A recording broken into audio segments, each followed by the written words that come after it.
Muy buenas tardes, bienvenidas. Hola Nara, bienvenida. Hola, profe, buenas tardes. Bien, acá andamos. Una cosa antes de comenzar. La semana próxima, el lunes, no nos vamos a poder encontrar. Nos vamos a encontrar ay, esperen que lo anoté. El miércoles, que sería miércoles 11 a las 16 horas. Yo después les voy a pasar el enlace para esa última clase. ¿Por qué no nos podemos encontrar el lunes? Porque comienzan los chicos de marzo y yo no me di cuenta que cuando les cambié el horario a ustedes, porque a las 15 no podía, en marzo está ocupado ese horario, pero bueno, le dije bueno, al directivo que como es la última clase, la vamos a pasar para el miércoles 11 a las 16 horas. Después, de igual manera, yo se los voy a estar enviando al grupo de WhatsApp. ¿Sí? Ahora, vamos a ver lo que es evaluación secundaria. Uy, qué calor que hace, por favor. Primero que nada, ¿qué es la evaluación secundaria? Si bien vimos lo que es la evaluación primaria, ahora pasamos con lo que es la evaluación secundaria, que sería ya una valoración más sistemática, ¿sí? Que se realiza después de haber completado la evaluación primaria, ese A, B, C, D, E que vimos en las clases anteriores, y después de haber tratado, obviamente, las amenazas inmediatas de la vida, ¿sí? La evaluación secundaria en realidad no salva la vida en segundos, pero evita que pierdan lesiones que son importantes, ¿sí? Entonces, ¿qué es la evaluación sistemática? No es una evaluación, vamos a decir, apresurada, no es una evaluación que sea superficial, es más ordenada, sistemática, más completa, que el objetivo que tiene es detectar lesiones que no son evidentes a simple vista, pero que pueden tener algún tipo de consecuencia grave si es que nosotros la pasamos desapercibida, ¿sí? Y ahora, ¿por qué se realiza después del ABCDE, de la evaluación primaria? Durante la evaluación primaria nosotros habíamos dicho que el foco está en mantener la vida, en resolver lo que es urgente y corregir lo que mata en minutos, ¿sí? Entonces, una vez que nosotros tenemos todo eso controlado, el paciente puede parecer estable, entre comillas, ¿no? Pero estable no significa que esté ileso, ¿sí? Por ejemplo, un paciente que está estable hoy puede deteriorarse mañana si no se detecta algún tipo de lesión. Entonces, ¿qué busca la evaluación secundaria? ¿Cuál es el objetivo? Identificar esas lesiones ocultas, detectar lesiones de aparición tardía también, valorar lo que es el estado neurológico más en profundidad, completar toda la información clínica, que eso la tenemos que completar, y orientar en el tema de decisión de traslado, algún estudio, algún tratamiento. ¿Sí? Bien, bien. Ahora, en la evaluación secundaria se exige tiempo, método, atención a los detalles, la observación continua. ¿Sí? Bien. Ahora, ¿cuándo se realiza entonces la evaluación secundaria? Que yo ya lo dije. Se inicia la evaluación secundaria solo si el ABCDE está todo controlado, la vía aérea está permeable, la respiración es la adecuada, la circulación está estabilizada y las hemorragias graves están controladas, ¿sí? Si no, no se realiza, porque nunca se debe retrasar maniobras que son vitales, que lo hacemos en la evaluación primaria. Primero, entonces, se salva la vida y después vamos a decir que se busca todo lo demás, ¿sí? Entonces, solo se va a realizar la evaluación secundaria únicamente después de haber completado la evaluación primaria y de haber tratado las amenazas estas inmediatas para la vida, ¿sí? Tiene que haber vía aérea permeable, ¿sí? El paciente que respire sin ninguna obstrucción, que no haya riesgo inmediato de compromiso de la vía aérea, ¿sí? Sin aire no hay evaluación. Respiración adecuada, que la frecuencia respiratoria sea estable, que tenga una buena oxigenación, ¿sí? Si el paciente se asfixia, se vuelve al ABCD, ¿bien? Que la circulación esté estabilizada, que las hemorragias estén controladas, que el pulso esté presente, que sea evaluable, que el paciente tenga una perfusión aceptable, ¿sí? Porque la sangre que se pierde no espera, se lleva al paciente, ¿sí? Bien, y no se va a evaluar al paciente si el paciente se desangra. Entonces tenemos que ver el estado general de ese paciente que sea estable, con niveles de conciencia compatibles con la evaluación que nosotros hicimos en la evaluación primaria, sin ningún tipo de deterioro agudo, ¿sí?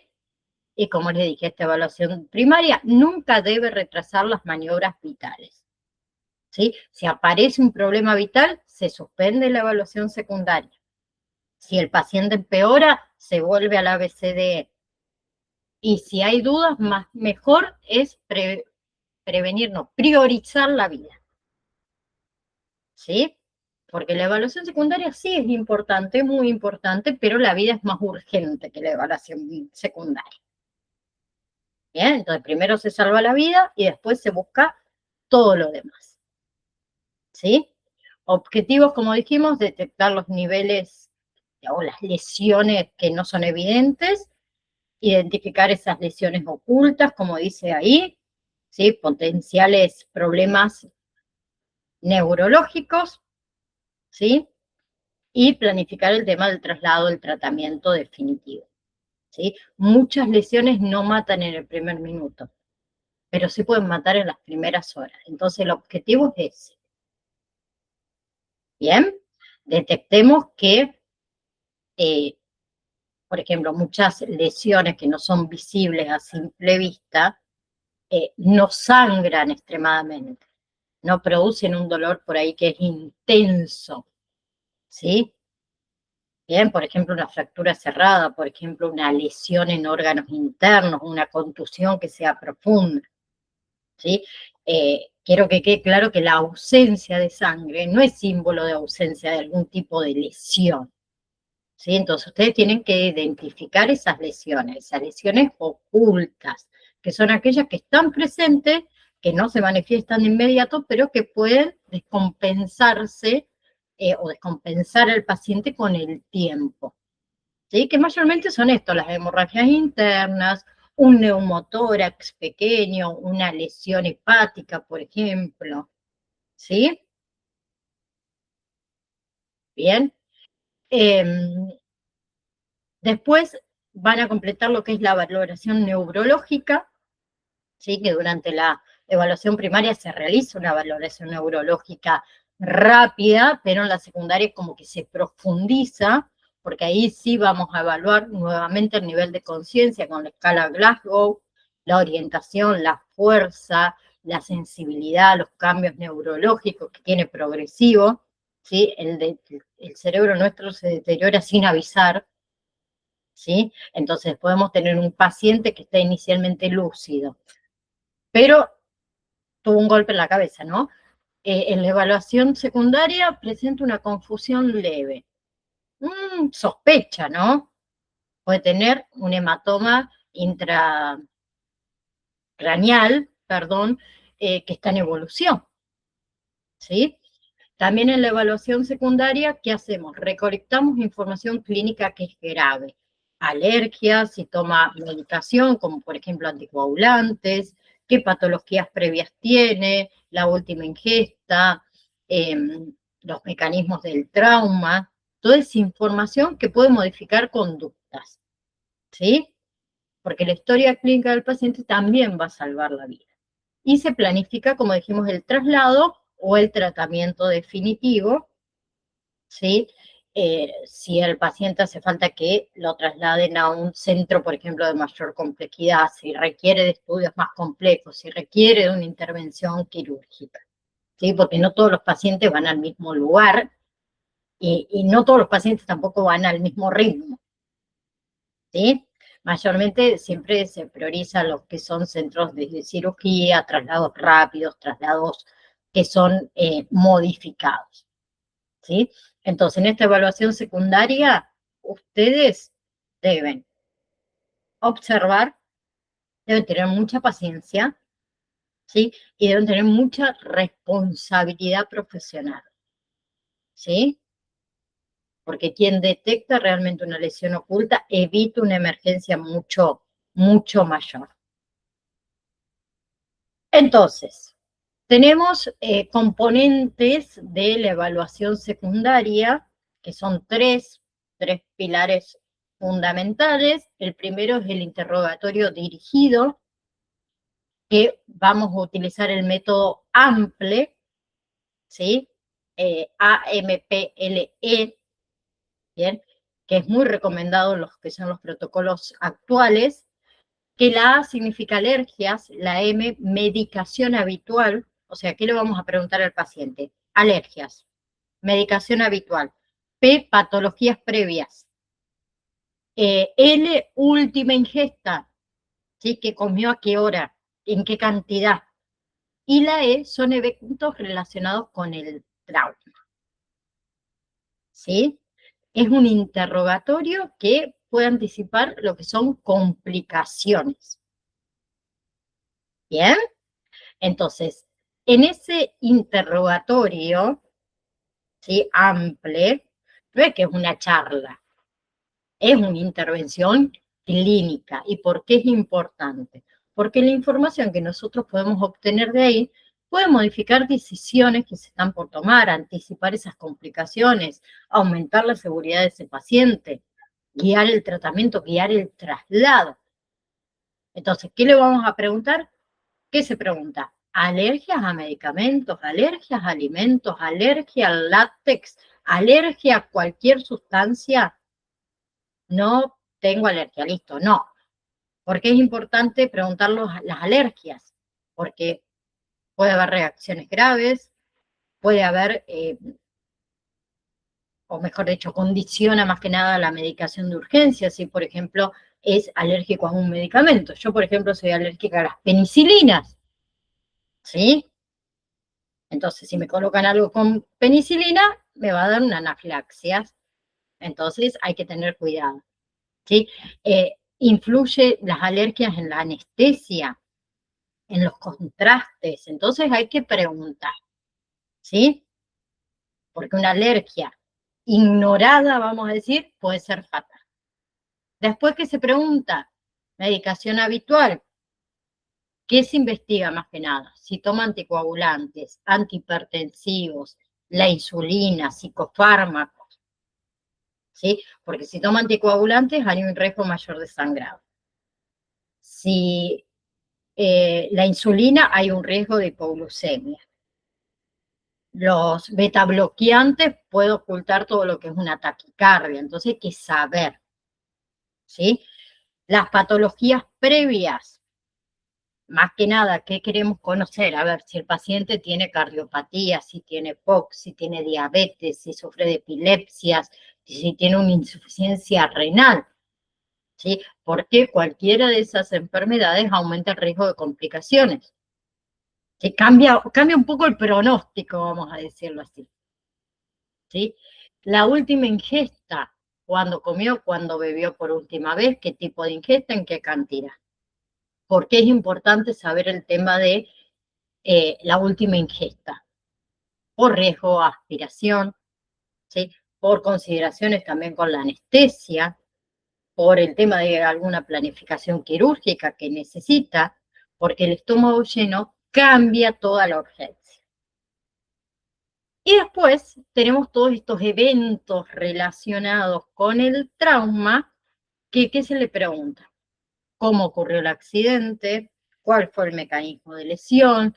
¿Cuál fue la fuerza de ese impacto?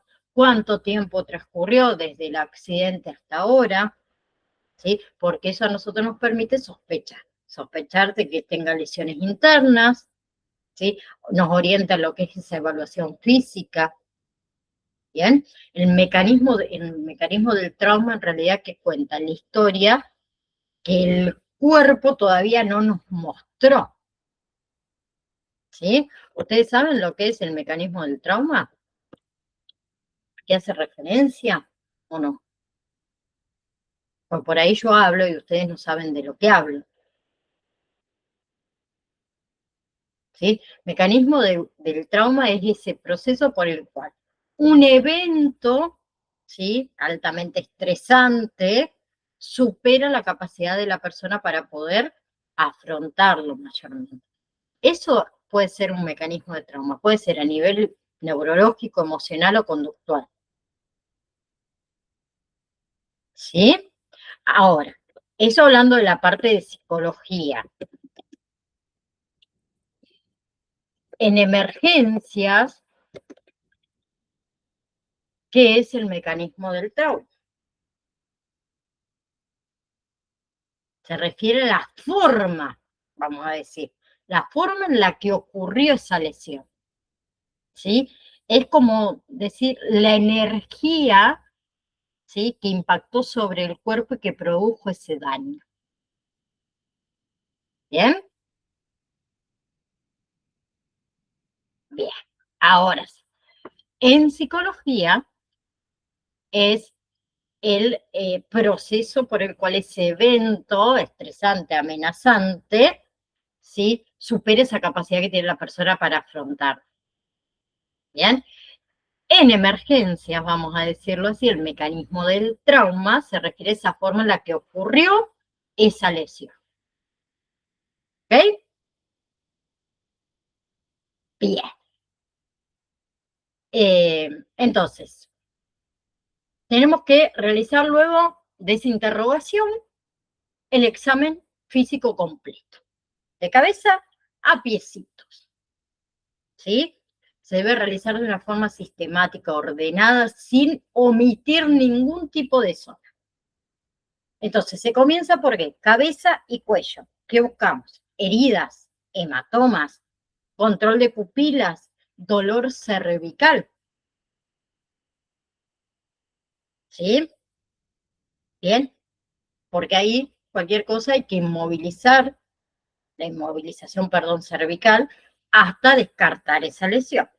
Después seguimos con el tórax. ¿Qué observamos? Simetría respiratoria, dolor, crepitaciones, ruidos respiratorios. El abdomen, dolor, distensión, la rigidez abdominal, ¿sí? Bien, o abdomen blando, un abdomen blando no es que descarta un sangrado interno. Entonces también lo controlamos, tenemos que controlar pelvis, el dolor, la estabilidad, las hemorragias que puedan tener ocultas, las extremidades, si hay deformidades, el pulso, la movilidad, la sensibilidad que tiene esa persona, la espalda, palpemos la columna, busquen heridas, busquen hematomas, ¿sí? Entonces hay que hacer este examen completo, ¿sí? ¿Por qué digo yo que hay que hacer este examen sistemático y ordenado? Porque en el trauma, ¿sí?, el estrés favorece muchas veces los olvidos, ¿sí? Nos podemos encontrar con lesiones que pueden ser múltiples y muchas veces lo evidente distrae de lo grave, ¿sí? Por eso sigan siempre un mismo orden. Si siguen ese orden, ustedes reducen errores, evitan omisiones, mejora la calidad de la atención, ¿sí? Siempre evalúen igual, ¿sí? Si siempre ustedes van a evaluar igual, siempre van a encontrar más. Entonces, primero cabeza y cuello. Heridas en el cuero cabelludo, hematomas, deformidades, tamaño de pupila, simetría, reactividad, ¿sí? Si tiene dolor o sensibilidad cervical, ¿sí? En el cuello, ingurgitación yugular, desviación de la tráquea, por ejemplo, ¿sí? Porque si encontramos algo de eso hay que inmovilizar cervicalmente obligatoriamente hasta que se llegue a descartar esa lesión, ¿sí? En el tórax habíamos dicho simetría de la facción torácica, los dolores, cuando nosotros palpamos, si siente dolor, ¿sí? Si sentimos crepitaciones óseas, puede ser fracturas costales, los ruidos respiratorios, ¿sí? Porque en un trauma torácico, ¿qué puede causar? Un neumotórax, un hemotórax, una contusión, perdón, pulmonar, ¿sí? Bien, y si ustedes, por ejemplo, se encuentran que el tórax no se mueve igual, ese paciente ventila mal, ¿sí? En el abdomen, la distensión, dijimos, la rigidez, habíamos hecho el dolor, la defensa muscular, ¿sí? Porque si ese paciente tiene, por ejemplo, un sangrado intraabdominal, puede ser silencioso, puede progresar muy rápido, puede ser letal, ¿sí? Si es que nosotros no lo sospechamos. En la pelvis habíamos dicho las hemorragias ocultas, la estabilidad, ¿sí? El dolor, porque si ese paciente tiene, por ejemplo, una fractura de pelvis, ¿sí? Puede producir una fractura de pelvis, lo que es un shock muy rápido e hemorragias masivas muy intensas, ¿sí? E internas. Y en las extremidades, dijimos tanto superiores como inferiores, deformidades, dolor, movilidad, sensibilidad, el pulso, ¿sí? Es importante porque puede haber fracturas ocultas, lesiones vasculares, riesgo de isquemia, ¿sí? ¿Sí? Una extremidad no tiene pulso, es una emergencia, ¿sí? Muy rápido. Y por último era la espalda, ¿sí? Que siempre se moviliza en bloques. A ver si les encuentro un videito rápido. Hoy este mouse se me debe estar quedando sin pilas porque no funciona mucho. Un segundo. Les decía que la espalda, para controlar, obviamente, evaluar, para evaluar la espalda, siempre se hace lo que es movilización en bloque, que ahora estoy buscándole, a ver si lo encuentro. Acá está. Bien, ahora les paso un videito. Hay que palpar también el tema de la columna, ¿sí? Buscando lo que son heridas, buscando lo que son hematomas, lo que son deformidades, ¿sí? Porque, por ejemplo, si ese paciente tiene una lesión dorsal, vamos, no siempre duelen, ¿sí? Y pueden causar lo que es un déficit neurológico irreversible. Bien, algo muy frecuente que suele pasar, movilización en bloque de pacientes de emergencias. Algo muy frecuente que suele pasar es el tema de que no se evalúa la espalda, ¿sí? O omite el tema de la pelvis, ¿bien? ¿Sí? O interrumpen un poco ese orden en el que se lo hace, ¿sí? Muchas veces nos confiamos en esa primera impresión y no siempre es así, ¿sí? Bien, les voy a compartir este videito. Un segundito, vamos a sacar un ratito este, así lo podemos ver. Ah, no, este. Ah, se me fue. Este, perdón. Ahí lo colocamos. Politraumatizados o con lesiones en la columna vertebral. Primero que nada, hay que entender que el paciente politraumatizado o en este caso inconsciente debe movilizarse con cuidado. Esta técnica involucra dos tipos de movilización, entre 2 personas y 3 personas. En este caso vamos a realizar la de la movilización entre 2 personas. Hay que valorar el estado del paciente, qué tantos dispositivos tenga, qué tanto catéter tenga, el peso y la composición corporal del paciente. Esto nos ayuda a que la movilización sea más rápida y evitar problemas con el paciente en caso de que alguna sonda o el tubo endotraqueal se pueda salir. Primero que nada hay que colocar los brazos del paciente en sus hombros de forma de cruz, en el tórax. Esto nos ayuda a que sus brazos no se vayan a lastimar en el momento de la movilización. Primero que nada, esta movilización se realiza cuando vamos a realizar cambios de posición o cuando vamos a movilizar al paciente de una cama a una camilla o viceversa. La primera persona, en este caso, el primer compañero, va a colocar una mano sobre el cuello del paciente y la otra sobre sus hombros.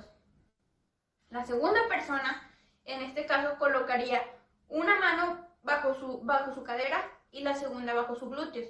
Si existiese una tercera persona, esta tercera persona colocaría una mano a altura de los muslos del paciente y su segunda mano en las piernas.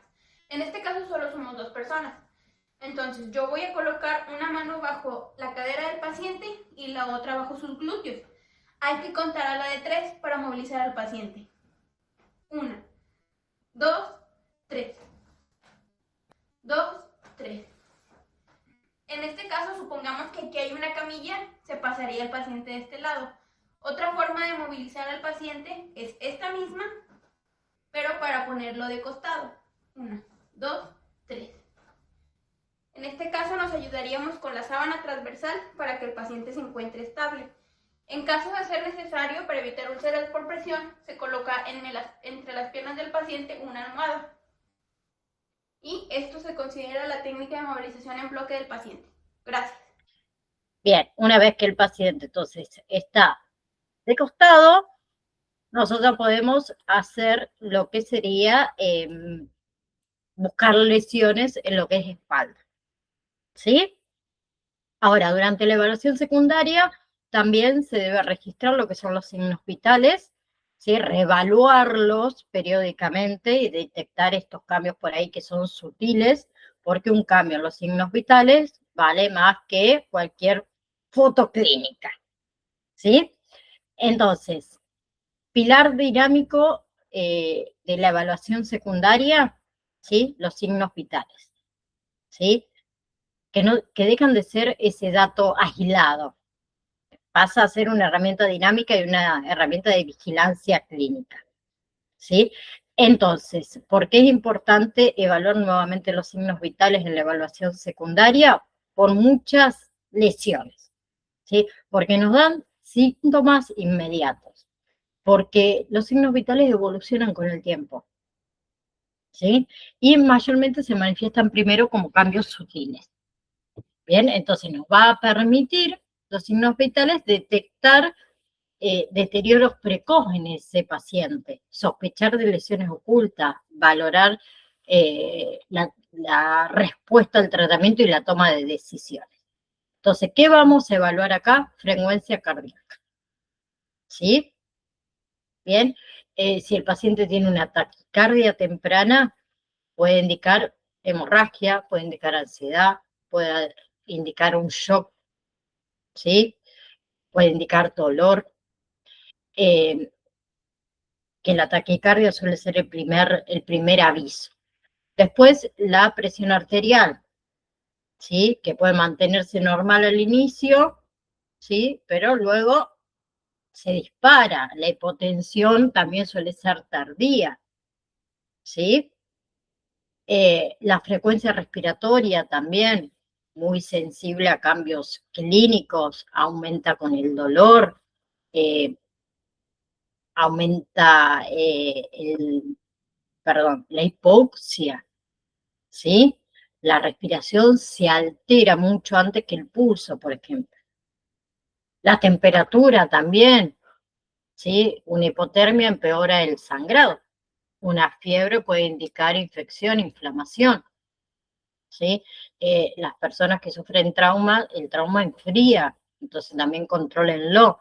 La saturación de oxígeno, detecta lo que son hipoxias, leves, puede bajar la saturación de oxígeno con un trauma torácico, ¿sí? Entonces, como mínimo, vamos a controlar frecuencia cardíaca, presión arterial, frecuencia respiratoria, temperatura y saturación de oxígeno, ¿sí? Bien, y vamos a hacer lo que es monitorización continua, ¿sí? Si tenemos un paciente, por ejemplo, con riesgos, ¿qué se recomienda? Monitorear la parte cardíaca, oxímetro de pulso, controlar los signos vitales de una forma seriada cada cierto tiempo y observar todo lo que es el estado neurológico del paciente, ¿sí? No es que hay que tomar los signos vitales del paciente solo cuando ingresa, ¿sí? Hay que tomarlo cuando ingresa, se registran los datos y después frecuentemente durante toda la evaluación secundaria se registran cambios, ¿sí? No se confíen en una tensión arterial normal, ¿bien? No ignoren esas pequeñas variaciones, un puntito más, un puntito menos, porque un puntito más, un puntito menos puede ser muy urgente, ¿sí? Bien. Ahora, hay algunas actualizaciones antes de colocar este video, con respecto al enfoque 2024-2025, que es el tema de, ya lo dije, igual, reevaluación constante, ¿sí? No es un evento, la evaluación secundaria, que sea único, es un proceso que es continuo, ¿sí? Cuando es posible, ¿sí? O cuando esté disponible, mayormente también la evaluación secundaria se hacen ecografías, ¿sí? Al pie de cama, se hace una identificación rápida de lo que es sangrado interno, evaluación cardíaca, evaluación pulmonar, ¿sí? Los protocolos actuales enfatizan mucho en esas lesiones ocultas, ¿sí? En el mecanismo del trauma, en los cambios que son progresivos, ¿sí? Y nunca se olviden del registro y la comunicación efectiva, ¿sí? La comunicación tiene que ser clara a todo el equipo receptor, ¿sí? Se usan formatos que son estructurados, cada clínica, cada sanatorio, cada hospital tiene su formato que ustedes lo van a tener que conocer, ¿sí? Y toda la transmisión de sus hallazgos, ¿sí? Tiene que ser de forma clara e inmediata. Acuérdense que todo lo que no se registra no existe. Por más que después vengan y me diga, pero yo hice, no está registrado. Si no lo registraste, se presupone que no lo hiciste. ¿Sí? Ahora, con respecto a la valoración secundaria, errores muy, muy frecuentes, ¿sí? Es que lo realizan antes de terminar el ABCD. No se realiza antes de la evaluación primaria, ¿sí? No me omitan la espalda, no omitan ninguna zona oculta, ¿sí? Otro error es que no reevalúan, ¿sí? Lo hacen una vez y ya está, y no es así. Hay que hacerlo varias veces, ¿sí? Y no llegan a relacionar muchas veces el mecanismo del trauma con la lesión posible. ¿Bien? Entonces eso también lo tienen que hacer. Bien, vamos a compartir este videito. Bien, iniciamos la valoración secundaria. Señorita Llano, usted está consciente, ha tenido un accidente. Por favor, me permite, le voy a revisar si usted tiene alguna lesión. Primero, ¿qué tengo que hacer? Colocar a mi paciente en posición de cúbito dorsal con los brazos al costado. ¿Listo? Voy a iniciar siempre por la cabeza. Ya le pedí permiso a mi paciente porque la voy a examinar. Si tiene dolor, me avisa, por favor. ¿Ya? Listo. Iniciamos con la cabeza. Estoy con guantes. ¿Por qué? Porque mi paciente puede tener una hemorragia, algún sangrado, yo tengo que protegerlo. Entonces introduzco mis dedos por su cabeza. ¿Qué estoy haciendo? Ustedes están viendo que estoy haciendo este movimiento. Estoy buscando algún hematoma, alguna lesión que tenga mi paciente y miro mi mano. ¿Por qué miro? Porque de repente hay sangrado. ¿Sí? Listo. Entonces no encuentro nada. Perfecto, en la cabeza no hay nada. Voy a pasar a cuello. En el cuello voy a tejer el cuello para ver si hay alguna lesión. Me avisa, señorita Shannon, si tiene algún dolor. ¿Hay dolor? Listo, perfecto. Entonces yo miro la estructura. Ahora voy a pasar a lo que es ojos, nariz y boca. Abre tus ojitos, por favor. Yo busco en los ojos si hay alguna hemorragia conjuntival. De repente hay sangrado en los ojos. ¿Sí? Eso estoy buscando. Estoy mirando que en los ojos hay sangrado. Estoy mirando que sus pupilas están reactivas, el tamaño de su pupila, si el paciente puede mirar hacia arriba, a la derecha o a la izquierda. ¿Sí? Muy bien. Luego voy a observar la nariz. Voy a observar la estructura de la nariz. ¿Está? Voy a verificar si tiene sangrado, si hay dolor. ¿Hay dolor? No hay. Luego paso a pómulos. Observo la simetría, que los dos pómulos estén en el mismo estado. ¿Hay dolor? No. Muy bien. Paso a mejilla. Verifico que el maxilar inferior esté completo. Muy bien. Vamos a hacer a mi paciente, le abrimos la boca, vemos la lengua. ¿Por qué necesito yo a que mi paciente abra la boca? Porque muchos pacientes en el momento del accidente pueden haberse golpeado el maxilar y haber perdido algún diente. ¿Listo? Esa es la finalidad. También verifico que la lengua esté completa. ¿Ok? Muy bien. Ahora paso también a oídos. ¿Qué busco en el oído? De repente si hay sangrado. Si mi paciente sangra del oído no es un buen signo, porque ¿de dónde está saliendo esta sangre? Del cerebro. ¿Listo? Entonces, muy bien. Ya he terminado cabeza, he observado y he buscado signos de alarma.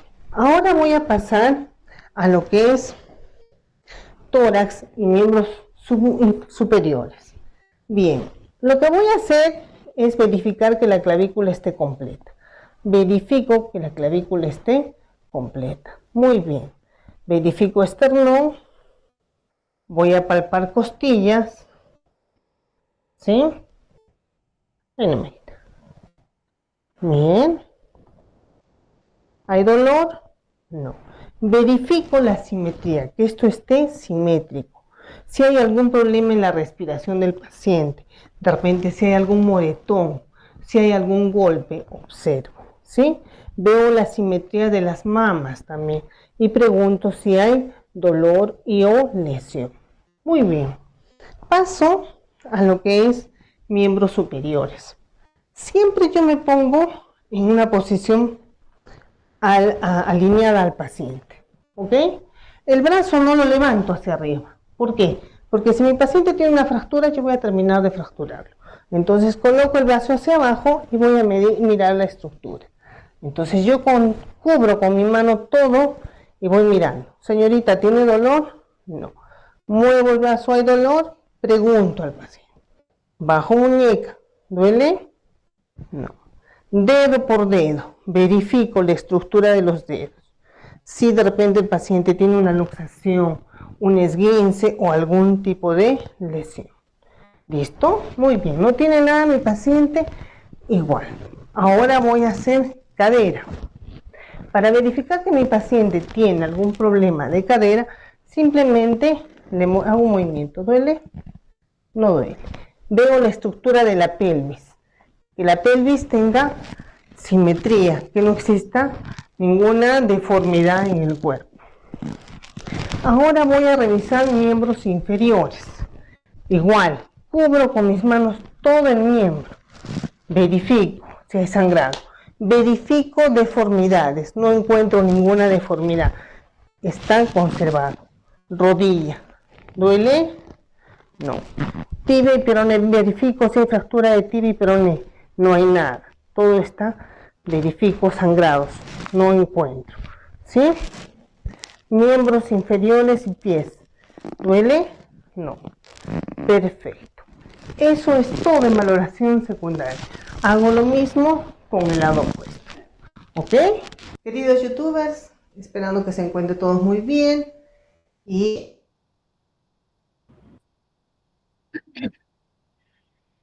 Bien. Vamos a ver antes de seguir y antes del sábado, vamos a hablar de los diferentes tipos de inyectables, que ahí se los comparto.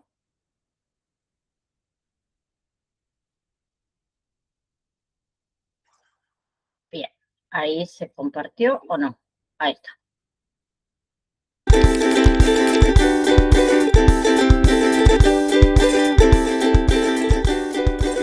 Hay muchos tipos de inyectables.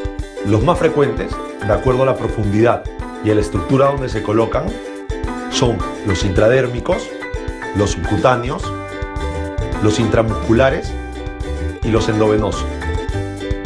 La vía intradérmica se utiliza para algunos medicamentos, vacunas o pruebas diagnósticas.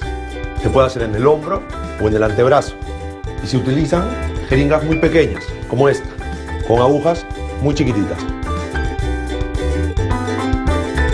Una inyección subcutánea se inyecta justo por debajo de la piel, en la grasa, entre la piel y el músculo.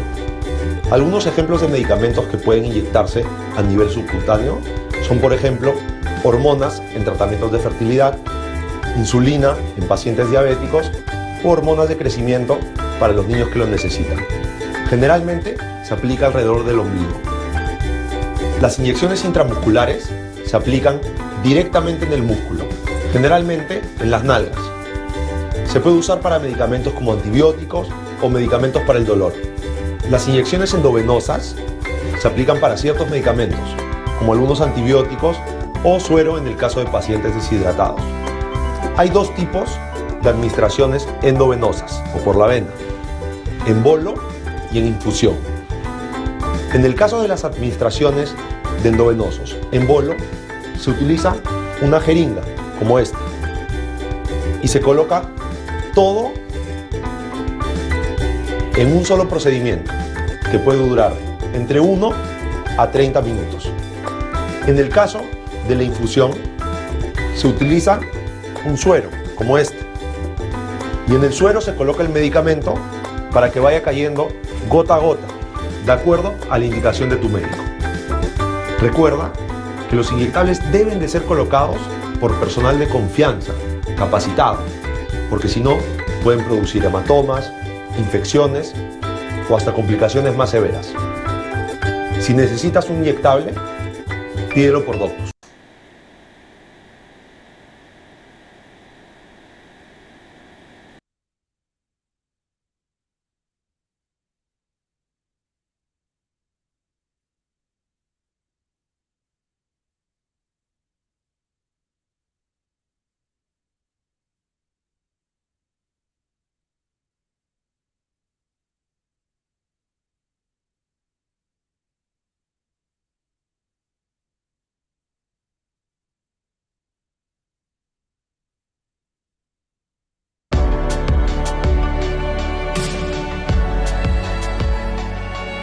Este video le mostrará cómo aplicar una inyección intramuscular, también conocida como IM.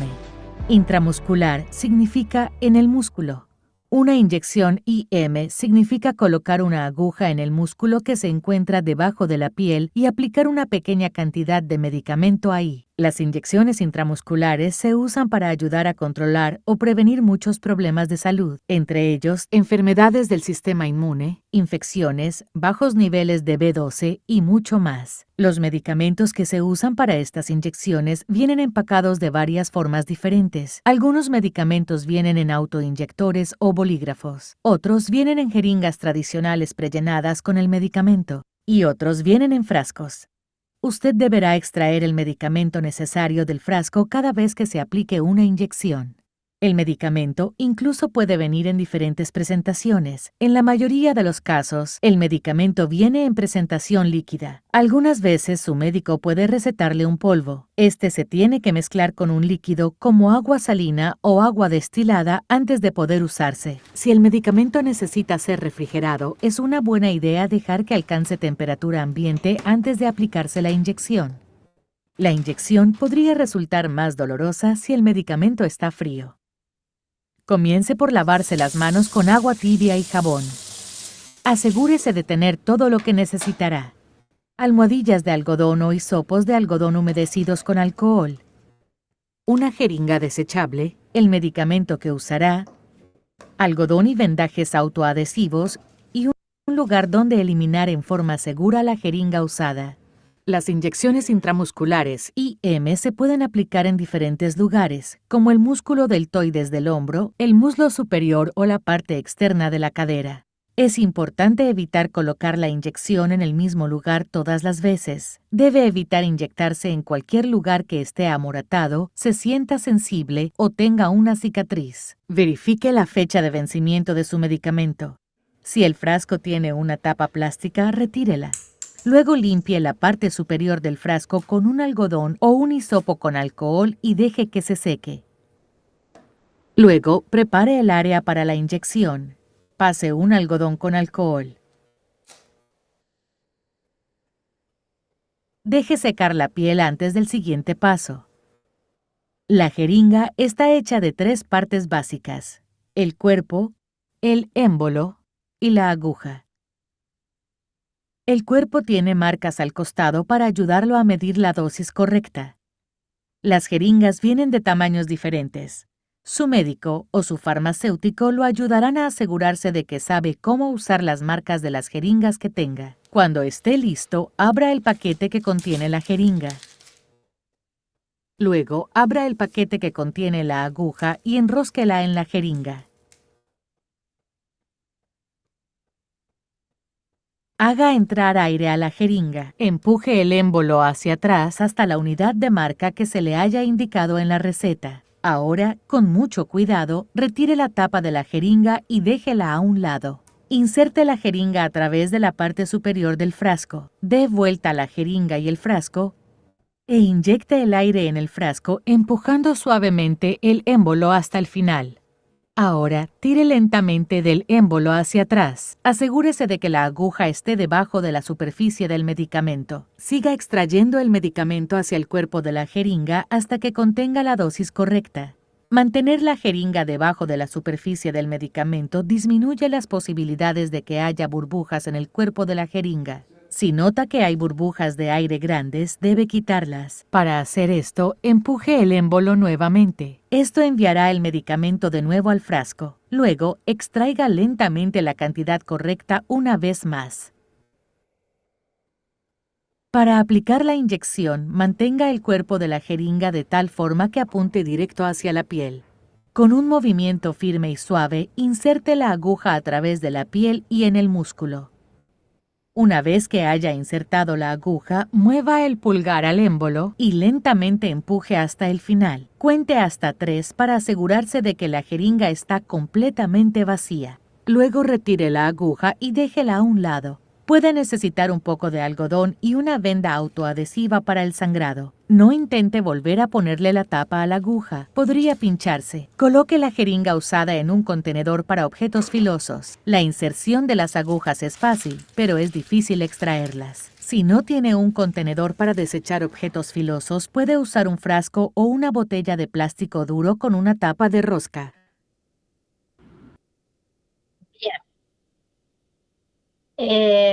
Como decía recién en el video, muy simple. Vamos a hablar de lo que es inyección intramuscular, ¿sí?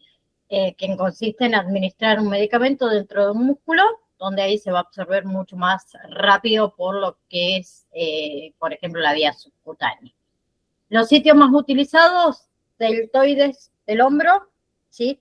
El vasto lateral del muslo, que era el videito que nosotros vimos recién, y ventroglúteo,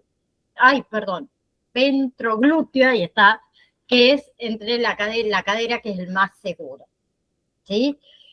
El dorso glúteo, que es el que más conocemos nosotros, hoy se usa demasiado poco por el tema del riesgo de lesiones del nervio ciático. ¿Sí?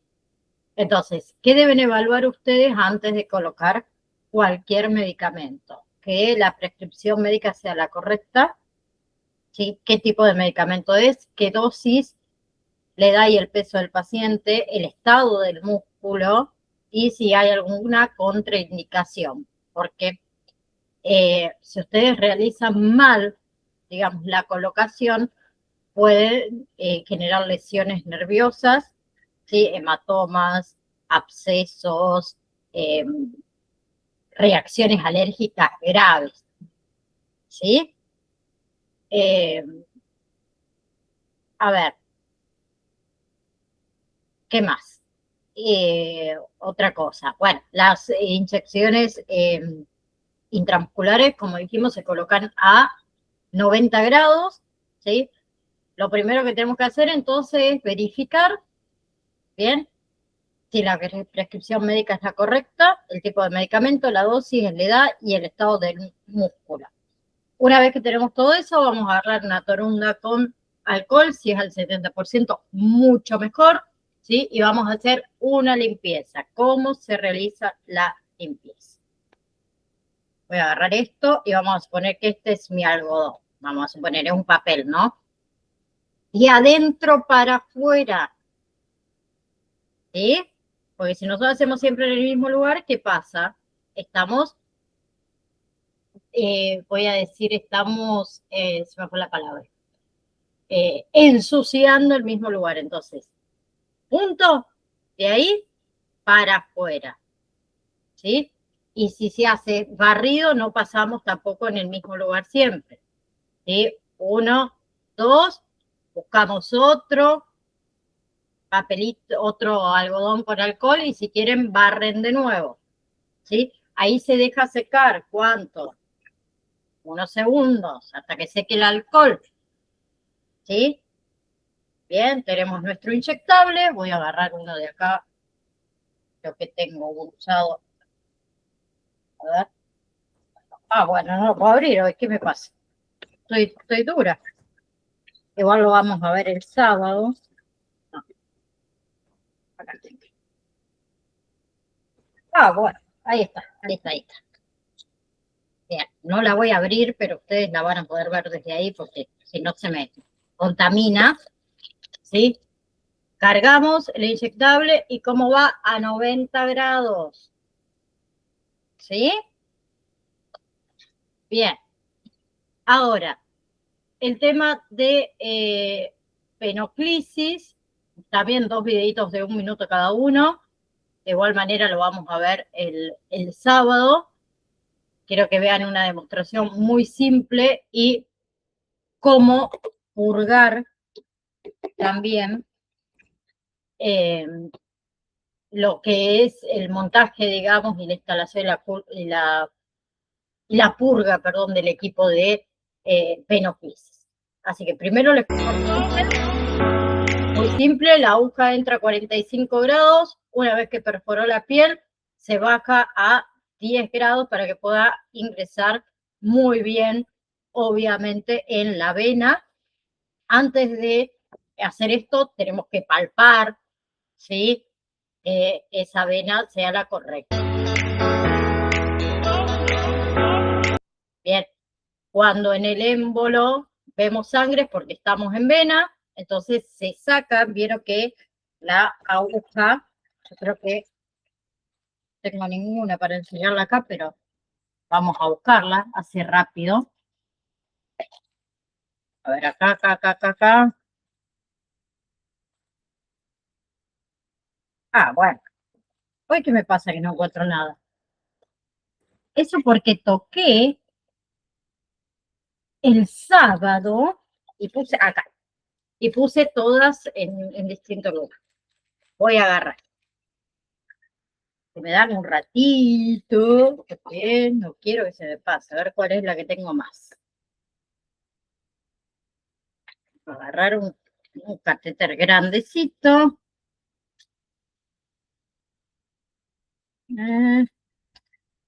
Naranja. Bien, vamos a ir por este, que es bastante grande. Total, después me sirve para ver. Bueno, voy a ir con un 22, ¿sí? A ver si saco un ratito este video para que ustedes lo puedan ver y después se los comparto de nuevo. Ahí está. Bien. Acá la ven. ¿Sí? Primero que hay que hacer, abrir. ¿Sí? Obviamente que hay que desinfectarse las manos. Lo abrimos. La agarramos. ¿Sí? Ahí lo tienen. Y si pueden ver, tiene la aguja, ¿sí? Y hoy en día viene la aguja y viene con un plastiquito, que esto es lo que queda dentro de la vena, ¿sí? Voy a tratar de colocar de nuevo si lo podemos usar el sábado, no para colocarnos, sino para mostrarles. Entonces, lo primero que tienen que observar ustedes de la aguja, ¿sí? Vieron que tiene un corte la aguja, ¿sí? El bisel siempre de la aguja, justo agarré la más chiquita, la que no veo nada, tiene que ir para arriba, ¿sí? Porque es lo que va a perforar nuestra piel y va a perforar la vena, ¿sí? Entonces, una vez limpio, ingresa a 45 grados, ¿sí? Y una vez que ingresó a la vena, se baja a 10 grados y cuando ustedes vean que aquí hay sangre es porque están en vena, ¿sí? Entonces, si estamos en vena, ¿qué van a ver? Que se llenó de sangre y lo que tienen que hacer ustedes ahora es hacer esto, este movimiento, a ver si se ve ahí. ¿Para qué? Para que introduzcan la vena el plastiquito y nosotros podamos sacar la aguja. ¿Sí? Ahí lo van a ver en el video que les voy a mostrar, para que les puse recién y que no se los mostré. En fin, la interrumpí en realidad. Ahí va.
¿Sabes por qué te trabas cuando te hacen una pregunta en inglés? Porque...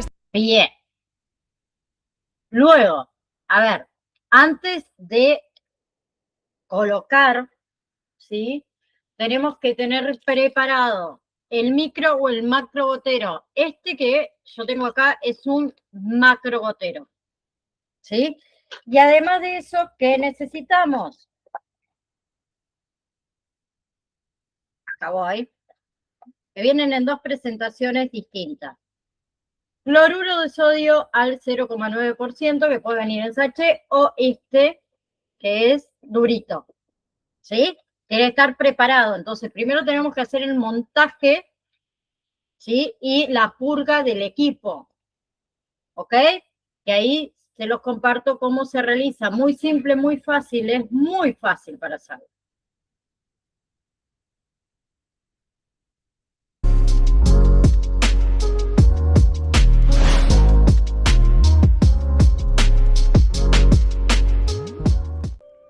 Vamos a quitar la pestaña superior de nuestra bolsa de solución endovenosa, debería quedar así.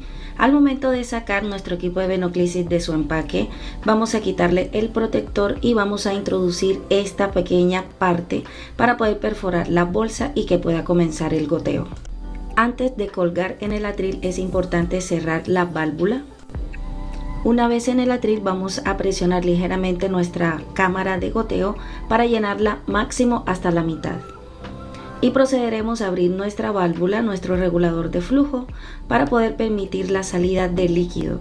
Tenemos que verificar durante todo el trayecto de nuestro equipo de venoclisis que no haya burbujas.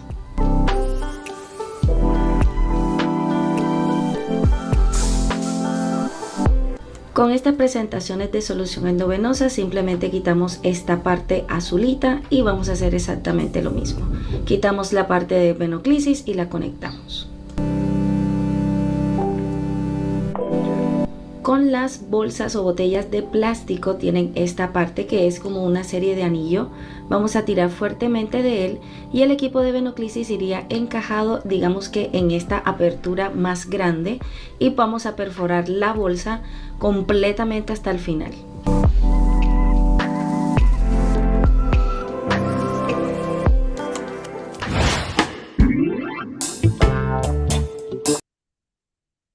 Bien. Entonces, quien pueda y quiera, obviamente, no están obligados, y eso va a depender de cada uno de ustedes. El día sábado, este sábado, ahora sí, sábado 8, yo me equivoqué de sábado, vamos a realizar todo lo que es venoclisis, inyectables, intramuscular, ¿sí? Y control de signos vitales, ¿sí? El que pueda, ¿sí? Ahora, para la inyección intramuscular, nosotros ¿qué vamos a utilizar? Obviamente que no vamos a utilizar una jeringa de 10 ni nada por el estilo. Vamos a estar utilizando este tipo, ¿sí? Que son las de tuberculina, ¿sí? Las que se usan para la insulina. Son muy pequeñitas, ¿sí? Porque no queremos que ustedes lesionen, obviamente, a su víctima. Pero para que se animen, en realidad, a colocar un inyectable, ¿sí? Que lo vamos a hacer con la misma solución. No es que le vamos a colocar medicamentos, chicos, por favor.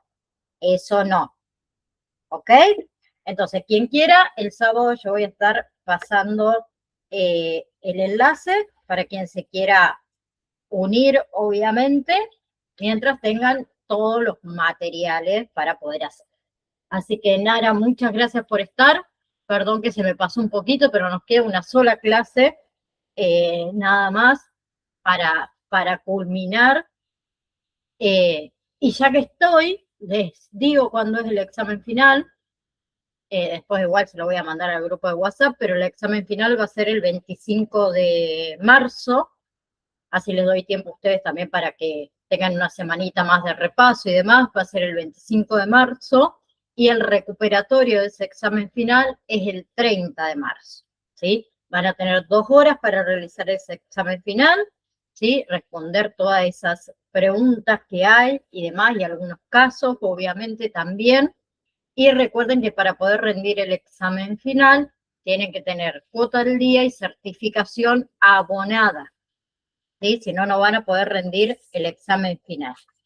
Y la semana próxima les voy a mandar también el enlace para poder reunirnos el miércoles, ¿sí? A las 16 horas en vez del lunes.